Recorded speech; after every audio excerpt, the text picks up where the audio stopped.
दोस्तों, बुढ़ापे की लाठी कौन होता है? मैं उस बारे में एक छोटी सी प्रस्तुति पेश करता हूं सर। अक्सर हमने सुनते आया कि बेटा बुढ़ापे की लाठी होता है। इसीलिए लोग अपने जीवन में बेटा की कामना करते हैं ताकि बुढ़ापा अच्छे से कट सके सर।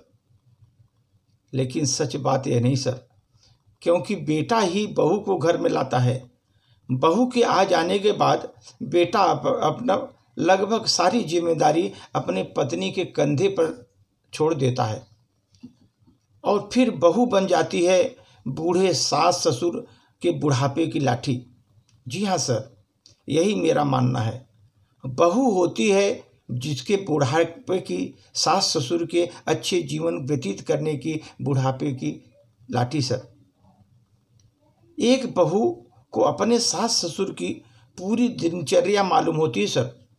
कौन कब कैसी चाय पीते हैं, क्या खाना बनाना है, शाम को नाश्ता में क्या देना है, शाम को नाश्ता में क्या देना है, और 9 बजे के पहले उनको खाना देना है।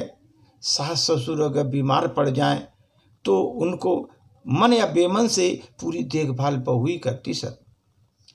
अगर एक दिन के लिए बहू बीमार पड़ जाए, कहीं चली जाए, तो पूरे घर की धुरी हिल जाती है। परंतु सर बेटा 15 दिन की यात्रा पर चला जाता, टीवाई ड्यूटी जाता है। बहू के भरोसे घर सुचारू रूप से चलता रहता है सर। बिना बहू के सास ससुर को ऐसा लगता है जैसे उसकी लाठी ही कहीं किसी ने छीन ली। वे चाय नाश्ता लेकर के खाना के लिए छटपटा जाते हैं और पूछने वाला उनके पास कोई नहीं होता, क्योंकि बेटे के पास सर समय नहीं होता।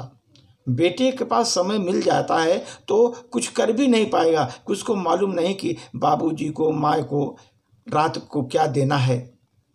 बेटे के चंद सवाल होते हैं, उसकी जिम्मेदारी वहीं ख़त्म हो जाती है।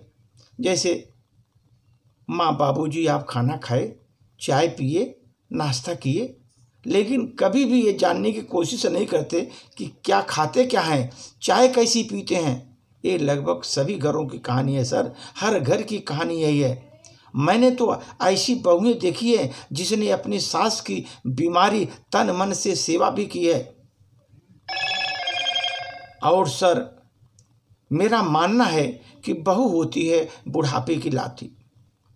अतः बहू को सिर्फ कमियां मत ढूंढो सर, उसकी अच्छाइयाँ देखो, कमियां उसमें मत ढूंढिए।